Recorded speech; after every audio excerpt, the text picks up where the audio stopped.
직간접적으로 대종사님의 생애와 관련된 문제가 대부분이에요, 사실은.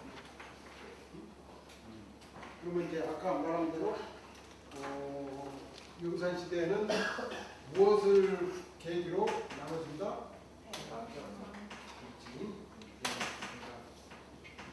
대각 전과 후로.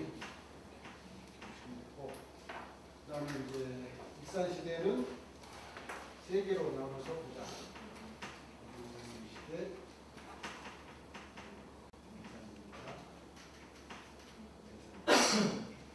대종사님을 한 거니까 이제 우리는 여기까지만 이해하면 되겠죠. 오케이. 그러면 이 14항이 이제 10개의 시기로 대종사님 생애를 나눠서 이해를 하는데 요걸 한번 이제 보자고.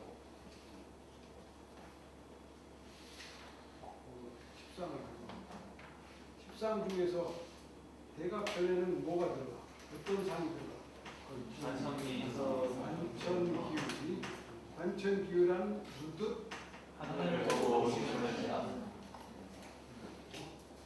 그 다음에 삼령기원은 무슨 뜻? 한밭에 한밭에서 이제 오명날까요? 오년동안 기도 오르시는. 그 다음에 부사고행사 그 다음에는 경계정장 스승을 찾아서 그 의문을 해결하기 위해서 스승 찾아서 돌아다니는 거죠. 그 다음에 네 번째 강변입장상. 상당히 그 뭔가 이렇게 깊어지셔가지고 급성고 장에 가다가 강변에 그런 걸 이제 그 시대 특징을 이렇게 했죠. 그 다음에가 이제 요걸 이제 후라고 표현 되겠죠. 장항대각. 왜 장항대각이라고 그러죠? 노루장 목항자. 노루 목을 한자말로 장항대각. 노루목에서 대각하십니다. 그 다음에 대각하시면 뭘 하죠? 영산방 바다를 막아서 노를 만드는 영산방. 그 다음에 부인 선지님이 이제 참전을 해서 기도를 해서 경계에 이제 좋게 인정을 받으신 분이. 그러니까 영산이 이 전 시대가 이제 4개죠. 후 시대가 이제 3개네. 그러면 대종사님의 생애 중에 7개의 시기가 영산에서 다. 그래서 뭐라고 대종사님을 보통 얘기하냐면 대종사님은 고향에서 발심을 하셔가지고 구도를 하셔가지고 대각을 하셔가지고 초기 교화까지 고향을 떠나지 않고. 이해가 되죠? 이게 어렵거든요. 고향을 떠나지 않고 구도하고 대각하고 교화까지 나는 고향을 진즉 떠나버렸는데 이게 이제 상당히 특징적인 대종사님 생애 중에 고향을 떠나지 않고 발심, 구도, 입장, 대각, 초기 교화까지 하실까. 그 다음에 이제 이 영산 방언을 하시고 이 법인을 하시고 이것이 이 방언은 경제적 또는 물질적 기초. 서림 법인은 정신적 어떤 종교적 기초. 그래서 영산에서 공부교의 물질적, 정신적 기초가 다 놓여집니다. 그래서 이 영상을 대사종사님은 법생지 은생지라고. 이거는 여러분이 암기할 필요 없어요. 어떤 그 영산 시대의 중요한 거, 영산 시대의 특징을 이해하라고 좀 알려주는 거야. 영산 시대가 굉장히 중요하다는 걸 이제 알겠죠? 7개 시기가. 자, 이렇게 해서 이제 돼가지고 변산 시대는 몇 개? 하나예요. 복례 제법. 복례 제법은 왜 복례 제법인가? 부안의 제일 높은 산이 복례산이요. 그리고 전라북도의 예로부터 전라북도의 명산, 신령스러운 산이 세 산이 있었대. 이거는 저 할아버지들이 알고 있는 거예요. 전라북도에 신령스러운 세 개의 명산이 있는데 그 중에 첫째가 공내산, 구암의 공내산, 두 번째가 고부의 두승산, 동문영명 황토연 뒤에 보면 조금 고부의 두승산, 그 다음에 고창의 두승산, 성산, 세 개의 명산이 있다. 하여튼 이제 봉내산이라고 하는 데서 와가지고 이제 그리고 그 봉내산 밑을 흐르는 그 굽이굽이 흐르는 것을 뭐라고 그러죠? 동래구보. 그렇죠? 동래라는 게 거기서 왔다. 그래서 이 봉내산에서 초당을 지으시고 거기서 한 5년을 기도하시면서 2년을 만나고 법을 짜셨다 그 말이죠. 그리고 나서 이제 익사시대로 와가지고 몇 개? 2개. 신용정법. 왜 신용정법이요? 신용문제에다가 이제 기질, 공부. 그 다음에 계미 열다. 왜 계미요?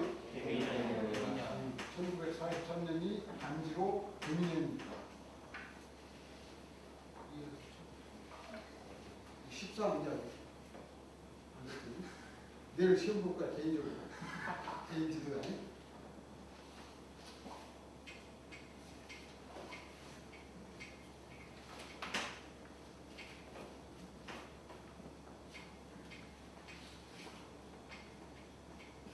그러면 이제 이 14은 다 클리어가 됐었다. 알았고 하나하나를 하고 조금 더 들어가. 자, 영산시대의 대종산. 영산시대의 대종산. 우선 첫째 전기. 전기는 뭐예요? 내각 이전. 내각 이전의 대종사님의 삶을 이렇게 한번 나는 생각해봤어요. 13호 마지막 그 쉬운 말. 우선 탄생과 성장. 그 다음에 발심과 구독. 그 다음에 유력과 돌아다닌다 그 말이에요. 유력이라는 말이 돌아. 유력과 사색. 그 다음에 입정과 대각. 그럼 이제 선생님은 우리 옛날 노래 불렀죠. 국립 성가죠. 1891년 몇 년에 태어났냐? 이런 걸 암기 안 한다고 하는 건 이거 기본이 안 돼 있는 거야. 무조건 그거 해야 돼. 왜 왜냐고? 조건 없음. 1891년에 태어났죠. 그럼 이제 이게 이제 그냥 외면은 재미가 없어. 이 시대가 어떤 시대인가를 제가 봐야 돼. 아까 정사동사님 시대는 어떤 시대인가 이걸 알아라고 했잖아요. 네. 그러면 이 1891년이라는 시대가 여러분 생각에 어떤 시대라고 말해야 될까? 공화국도 그럼 뭐 여러 가지로 설명할 수가 있는데 그러면 차영기 1891년이라는 시대는 어떤 시대? 본인이 하고 싶은 말대로 한 거예요. 어떤 시대? 일제강점기가 아니고 동아운동이 일어나서 우리나라의 주권이 점점 약해지고 그다음에 정권은 타락하고 해외 외세 세력들은 점점 강해져서 우리나라를 점점 잠식하는 그런 시대. 그렇다면 그 시대에는 대종사님에게 어떻게 비쳤을까? 답은 하지 마. 응? 그럼 차영기 교우가 설명하는 그 시대가 대종사님에게 어떤 영향을 끼쳤을까? 그럼 여러분 자유입니다. 시대로부터 자유로울 수 있는 사람이 있어요, 없어요? 없습니다. 시대로부터 영향을 받게 되죠. 그런데 또 그 시대를 또 뛰어넘는 힘이 나오는 게 또 사람이에요. 시대로부터 영향을 받으면서도 또 그 시대를 뛰어넘는 그 시대에 영향을 주는 이게 인간의 위대함이라. 이것이 사람은 환경으로부터 영향을 받기도 하지만 그 환경을 바꾸고 개선하는 또 능력을 가진 존재야. 네가 못해 말이야. 내가 못해 말이야. 내가. 그러니까 나는 요 시대를 이렇게 표현해. 간단하게 고난의 시대. 응? 고난의 시대. 그 고난의 시대가 대종사님을 만들었다 이렇게 볼 수 있는 거야. 응. 다시 말하면 역경의 시대. 우리 원무교에서 쓰는 용어로 말하면 역경의 시대. 역경일수록 사람은 뭐예요? 그걸 뛰어넘으려고 하는 의지나 어떤 그 노력이나 또는 투지나 이런 것들이 나오게 돼 있잖아. 우리가 보통 그런 얘기 하잖아요. 저 어떤 도둑놈이 도둑질을 하다가 들켰어. 담을 뛰어넘어야 돼. 죽기 살기로 뛰어넘으니까 평소에는 못 뛰어넘는 뭐 2m 담도 뛰어넘는다 그런 말 하죠. 왜 그래? 그 어떤 생사가 오고 가는 자기 어떤 뭔가 결정적인 무언가가 오고 가는 그 시기에는 초인적인 힘이 나오는 거잖아요. 그죠? 그 시기, 그게 위기, 고난, 역경의 매력이야. 매력. 그러니까 역경을 시중아. 내가 너한테 꼭 주고 싶은 사랑의 말씀이었는데 역경을 사랑하라. 역경의 매력을 좀 느껴봐라. 역경이 절대 나쁜 게 아니야. 응? 역경이 없으면 사람은 도전 의식이 안 나와. 역경이 없으면 사람은 절대 창조력이 안 나와. 그러니 그 역경이 뭐요? 엄청난 우리의 스승 아니요. 대종사님이 그런 분이라고 말이요. 1896년이라는 시대가 우리 민족사에서 대종사님 자신의 삶 속에서 가장 어렵고 힘들던 그런 시대야. 그 시대가 뭔가 대종사님이 되게 하는 어떤 무엇가 있었다.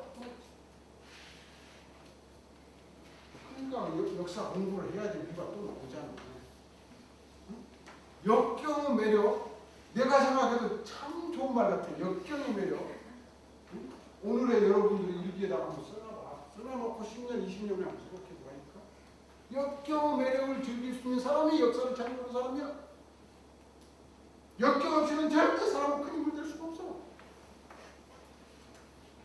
한 정도 내가 절규하는 이유를 알겠냐? 응?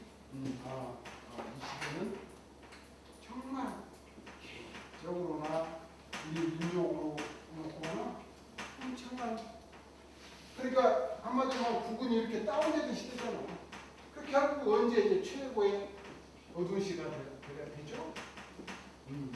국군이 이렇게 기울어져 가. 이 가장 어두운 암흑의 시대예요. 대종사님은 국군이 기울어진 시대에 태어나셔서 구두하셔서 대강하셔가지고 이 우리 민족사에서 암울한 시대를 사셨어요. 내가 그래서 그 얘기를 했죠. 대종사님은 단 한 번도 이 태극기가 마음껏 펄럭이는 날을 한도 보지 못하시고 삶을 말하시고, 그런데 그 속에서 무언가를 하셨어. 그리고 뭔가 이 시대에 하셨잖아. 그런데 여러분은 저 변명 핑계대? 우리는 이분 사람 앞에서 핑계를 댈 수가 없어요. 나중에 이제 대종사님이 막 통곡하시는 대목들 나오면 참 저렇게 하여튼 그런 시대다. 그런 시대에 이런 시대에 태어나셔야 그럼 성장. 성장하는 과정에 한번 봐봐. 서당 훈장한테 가서 이제 한 배우다가 가을에 감이 익어갔는데 감을 안 갖다 준다 그래가지고 동진날 팥죽을 썼는데 당신 안 줬대. 여러분 어떻게 생각해요? 요즘으로 말하면 그게 뭐예요? 그러니까 차별이잖아요. 그러니까 이제 얼마나 그 순수한 마음에 가만히 한번 생각해봐. 나도 이제 그런 기억이 나. 이제 제가 이제 우리 아버지가 출세를 시킨다고 서울 유학을 보냈는데 뒷바라지를 제대로 못 해가지고 중학교를 들어갔는데 교복이 없었어. 그래갖고 무슨 작업복 비슷한 걸 입고 학교를 갔죠. 그것도 이제 차비가 없으니까 여기 흑석동이라는 데서 한강다리 끝나고 한 4km 그 지각을 했어. 그 기울인가 혼동한테 잡혔어. 그래갖고 막 이제 바지도 이 자식이 이제 벌써 1학년 때가 2학년 때 이제 너는 이제 불량 안 하고 이제 한 거야. 그러니 내가 얼마나 억울했겠어. 팍팍 울어버렸지. 그냥 기가 막혀. 설명이 불가능하잖아. 교복이 없어서 이걸 입고 왔단 말을 차마 할 수가 없어가지고. 그러니까 뭐예요 이제 이거는 이제 불량복이 내가 벌써부터 교복 같은 거. 그래갖고 이제 그 기억이 나거든. 그러니까 똑같은 어떤 그 저기를 받아야 되는데 그걸 못 받았을 때 그 상처라는 건 대단한 거야. 내가 이제 불질러 버리시죠.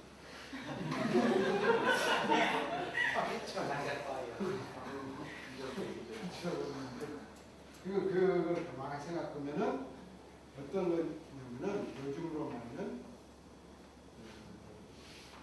공평한 또는 평등한 또는 정상적인 교육의 혜택을 받을 수 없는 그런 얘기죠. 그 서다 홍자이라는 양반이 매우 비교육적이었다는 느낌이 들잖아요. 그러니 이 대종사님이 뭔가 양 착했어요. 그런 과정이죠. 그러니까 성장 과정도 그렇게 무슨 유복하고 뭐랄까 이렇게 정상적이고 그런 과정이 아니었던 것 같아요. 그러니까 이제 뭔가 이렇게 반항심 같은 것도 있을 것 같고. 그런데 그 속에서 이제 구름이 떠가는 거, 바람이 부는 거 이런 걸 보고 이제 의문을 갖기 시작하고 그 의문을 해결하기 위해서 이제 매지는 한 길로 매지는 여기 이제 구도 과정 보면 한 길로야. 이 구도의 길은 한 길로.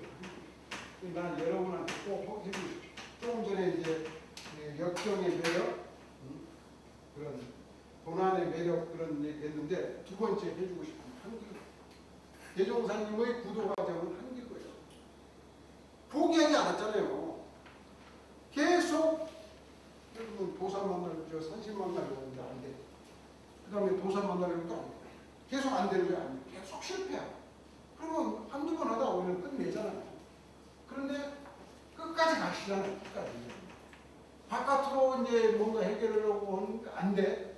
그러니까 이제 이 일을 어찌할까 하면서 이제 기도하시고 사색, 명상을 잠기잖아요. 그래서 밖으로 구하려고 하는 그런 구도를 밖에서 문제를 해결하려고 하는 그런 것을 타력적 구도, 향외적, 바깥 방향이라는 향외적 구도라고 하죠. 그게 이제 좌절되니까 어떻게 안으로 이제 안에서 뭔가 해결하려고. 그게 이제 유력과 사색의 과정입니다. 여러분 명상을 하시고 기도하시고 그러면서 그게 이제 자력적 구도, 향내적 구도죠. 이게 마침내 대가를 이루시게 되는데 이 과정 속에서의 대명사님의 삶의 특징, 구도의 특징은 한 가지 하는 거를 봤다 그 말이죠. 요즘 말이죠. 나는 여러분들한테 한번 그 말을 하고 싶다 그 말이죠. 하는 걸 한번 파봐라. 하는 걸 파면 저 지금 끝이 나오겠죠. 하는 여기서 한번 승부를 내봐라. 그런 생각을 그것을 이제 대종사님 삶 속에서 우리가 배워야 되지 않는가 그런 생각이 들으세요. 그러면 이제 대종사님 영산시대 전기의 삶은 대체로 어떤 흐름이라는 것을 이제 알게 되었잖아요.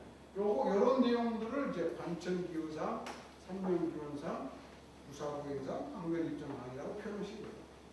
그런 내용. 프로그램 내용이 이제 신모를 표현하는 것이고. 대체로 이제 대종사님은 대가 이전의 삶은 이해가 되셨다고 봐주고, 대가 이후.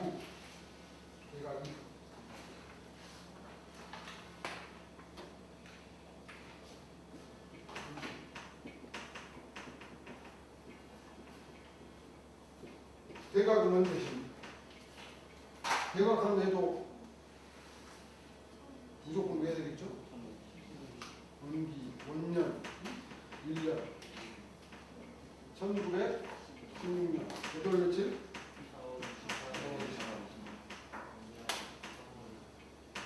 5년까지는 안 하도 돼. 4월 28일. 여기서부터 이 후기부터 굉장히 중요한 거. 요건 조금 정확히 하여튼 알아야 돼. 왜냐하면 그걸 알므로써 내 자신의 삶의 방향을 정할 수도 있고, 여러분이 나중에 지도자가 돼가지고 교도들이나 다른 사람한테 얘기를 제기할 수도 있고, 그렇기 때문에 이 대가, 그다음에 대가 가신 후에 이제 불편교화라는 게 있고, 그다음에 이제 절축조합 운동을 하시고, 그죠? 문공사를 하시고, 이거는 안 해도 돼. 이해를 하다 보면 저절로 나오게 돼 있다고. 봐봐. 저절로 나오는가 안 나오는가.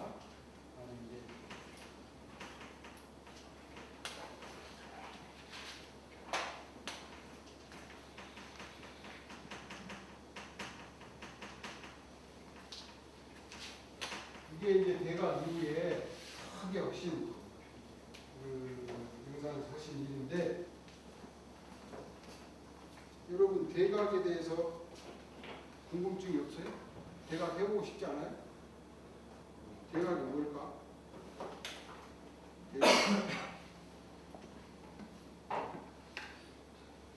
말 그 두 글자에서 답을 찾아봐. 대각. 대각이 뭐예요? 대각. 크게 깨달았다. 또 여러 가지 해석할 수 있어요. 크게 깨달았다. 또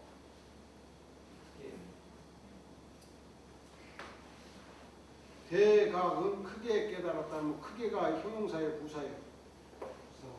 부사. 또 큰 깨달음. 그러면 뭐예요? 큰은 형용사. 큰 것을 깨달음. 명사. 그러니까 대각은 크게 깨달았다, 큰 깨달음이다, 큰 것을 깨달았다. 그럼 큰 게 뭐냐? 경락. 큰 게 뭐야? 이 세상에서 제일 큰 게 뭐예요? 그게 진리요. 그러니까 대각은 뭐요? 큰 것을 깨달았는데 큰 게 뭐냐면 진리라고. 법신구 일어상의 진리. 이걸 깨달았다 그 말이요. 근데 어떻게 깨달았어요? 어떻게 깨달아요? 스승 없이 20년간 각고의 노력을 통해서 제일 중요하게 대종사님 스승 없이 깨달으셨어요. 이거 보통 문제가 아니에요. 그래서 이제 이렇게 설명을 대종사님 스스로 원을 바라시고 스스로 구도의 정성을 놓지 않으시고 스스로 대각을 하셨다.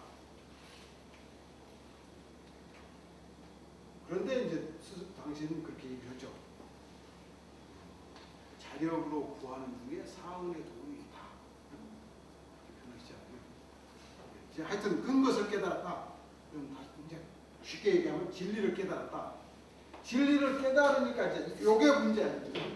깨닫게 되면 이제 어떻게 되냐 이 말이에요. 이게 문제예요. 여러분이 안 깨달았으니 알지 못하겠지. 나도 안 깨달았으니 잘 알지. 깨닫게 되면, 진리를 깨닫게 되면 어떻게 되나? 진리를 깨닫게 되면 어떻게 되나의 그 실예, 모델. 이게 대종사님의 대각 이후의 삶이야. 자, 한번 봅시다. 깨닫고 나니까 대종사님이 어떻게 바뀌었죠? 한번 아는 대로. 대권교. 네. 대종사님 대각을 하시니까 어떻게, 그 대각하신 그 순간 이후부터 어떻게 바뀌었죠, 삶이? 응? 아, 교사에 나오셨다. 교사 한번 배워봐. 아니, 내가 지금까지 한 20년 동안 이렇게 그야말로 몸에 병이 들 정도로 그렇게 고생을 하면서 해온 것이 헛것이 아닌가 하는 생각도 들고, 그게 뭐냐면 이제 반성이 되는 거야. 자기 반성이 성찰이 되는 거야. 성찰이라는 것은 뭐냐면 객관화가 된다는 얘기요. 응? 그 생각이 들어. 그 다음에 수염도 좀 깎고 세수도 하고 청소도 좀 하고 세상이 어떻게 돌아가는지도 좀 봐야 되겠다. 그 생각이 들었다고 하냐. 퇴근하시기 전까지는 어땠어요? 내 한몸 때문에 제대로 간수를 못했잖아요. 아버지 노릇, 남편 노릇, 한 사람의 건강한 국민 시민의 노릇 하나도 못했죠. 그런 분이 퇴각을 하고 나서 빡 바뀌어버렸단 말이에요. 세수도 하고 청소도 하고 줄도 이제 당당한 한 사람으로 남편으로 아버지로 동네 사람으로 뭔가 역할을 해야 되겠다라는 자각이 생기는 거야. 그러니까 이걸 보고 이제 뭐라고 말하냐면 삶이 대형사의 삶이 180도로 확 바뀌어버리는 거예요. 그걸 코페르니쿠스적 전환이죠. 대각을 하면 그렇게 된대. 이렇게 보여줍니다. 내 한 몸뚱이도 어떻게 할 바를 모르던 분이 대각을 계기로 이웃과 세상에 대한 따뜻한 관심을 갖고 뭔가 할 수 있는 사람으로 바뀌었어. 그리고 자기 자신을 객관적으로 성찰하는 객관한 능력이 생겼어. 그런데 중요한 건 그거예요. 그런데 그 변화의 힘이 어디서 왔느냐? 대차. 그 대종사님이 이제 대가를 통해서 변화가 되셨는데 그 변화의 원동력이 어디서 왔냐? 안에서 왔어? 밖에서 왔어? 답은 명확하죠. 자, 밖에서 왔는지 한번 점검해 봅시다. 돌아가신 아버님이 부활하셨어요? 부활하셨으면 확 바뀔 수 있겠죠. 부활의 기적을 찾는. 아니요. 망한 나라가 독립이 됐어요? 그 가난한 대종사님 집안은 확 부자가 됐어요? 천지가 개벽이 됐어요? 대종사님의 바깥의 상황은 단 하나도 변화된 게 없었어요. 그런데 대종사님의 어디서 변화가 오게 됐죠? 내 안에서 왔어요. 마음의 변화, 정신의 변화, 세계관의 변화, 인식의 변화. 이 대각의 특징. 내가 제일 강조하는 게 대종사님의 대각은 바깥의 변화에서 온 게 아니고 내 안의 변화에서 온 거예요.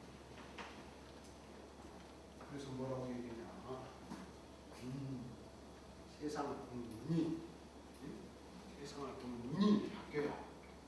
다시 말하면 내 자신이 바뀌어야 세상이 바뀌는 거예요. 이건 처칙이야. 우주의 처칙이야. 내가 바뀌지 않으면 절대 세상이 바뀌지 않아. 그럼 내가 바뀐다는 얘기는 뭐냐면 세상을 바라보는 눈, 철학의 문제예요. 가치관의 문제예요. 우주관의 문제, 세계관의 문제. 내가 세상을 바라보는 이제 그 가치관, 우주관, 세계관이 어디에 표현되냐면은 대각일성이 속에 깨달음의 세계관이 그대로 드러나는 게 대각일성이 뭐예요? 만유는 한 채서요 만법이 한 근원이로다. 이 가운데 생멸없는 이치와 인과봉의 생멸없는 질과 인과봉의 이치가 서로 바탕하여 뚜렷한 한 이틀을 지었도다. 이게 이제 깨달음에서 온 세계관, 우주관, 가치관을 몽뚱그리는 거예요. 그러면 만유는 한 채성이다. 만유는 한 채성이다는 한마디로 하면 이 우주 만물은 다 하나로 연결돼 있다. 한 탯줄이다. 한 핏줄이다. 만유는 한 채성이요. 만법이 한 근원이다. 이 세상에서 이루어지는 모든 어떤 법칙들, 가르침들 그런 것은 사실은 한 그릇에서 나온 거다. 한 데서 온 것이다. 그러니까 진리는 하나다. 만법이 한 근원이로다는 다른 말로 하면 진리는 하나다.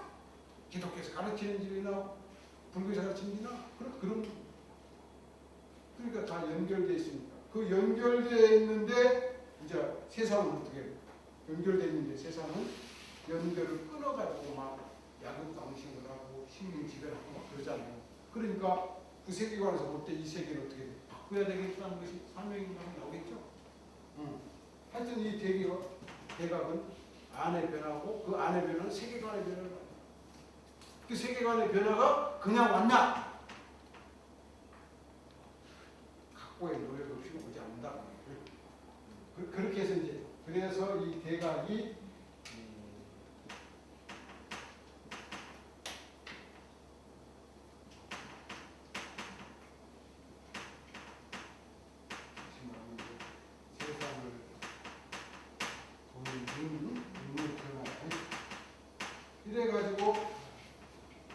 보면 이제 이 세계관은 뭐 하나의 진리를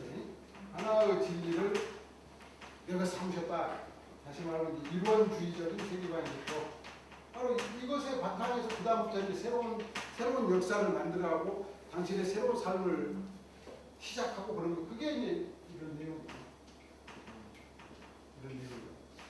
자 그렇게 해가지고 이제 여기에 제일 먼저 나오는 게 최초곡이라는 게 나오잖아요. 내가 세상을 바라보는 눈이 바뀌면 세상을 바라보는 시각도 바뀔 수밖에 없죠. 그것을 이 최초곡은 세계관의 변화를 통해서 통찰한 세상을 진단한 그런 본이라고 봐요. 처음에 시국을 본 첫 감상이다 그런 제목이 나오잖아요. 그러니까 쉽게 보면 이렇게 보면 세상을 투쟁, 상급 그러한 것이 진리다라고 보는 관점하고 세상은 상생, 조화 서로 바탕에 있다라고 하는 관점에서 세상을 바라보는 달라, 차원이 달라. 이 새로운 세계관에 대해서 나온 이제 최초의 법설, 최초 법화. 그 뒤로 이제 펼치신 활동이 방편주와 재축주와 방언공사, 뒤로 법인성사 이렇게 이어진다. 그러면 바로 이 영산 시대에 이제 대종사님의 삶과 활동이 기본적으로 정리가 됐죠. 벌써 2시간 다 됐습니다. 자 여기까지 중에서 이제 혹시 의문점이라든지 궁금한 점 있으면 말씀을 해주시기 바랍니다. 13 중에 지금 7개가 다 끝났어. 대종사님